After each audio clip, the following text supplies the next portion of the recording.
NWO reports special news update. Noah friend returned Monday to his home in Leilani Estates to find a 10-foot wide crack running 500 feet long through his backyard and beneath his house. The 32-year-old resident inherited the house he built with his father in 1990 when he started a family of his own, said fiance Shantel Pacarro, 31, who moved to the property 13 years ago after she became pregnant with their first child. The couple had envisioned eventually passing their beloved home on to their children, their 12-year-old daughter and 11-year-old son.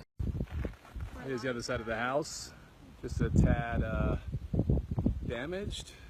Here's the massive crack, and this goes all the way to the road where I swallowed that van. Here are my silly friends about to fall in the crack.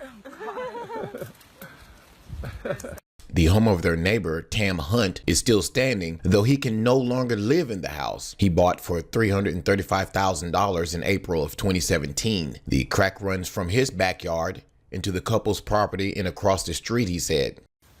So here we are in my other neighbor's backyard.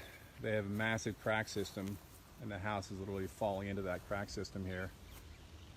Here's Christine helping me today. They've been here since 1991. We're raising kids here. This house would not be lived in again, ever.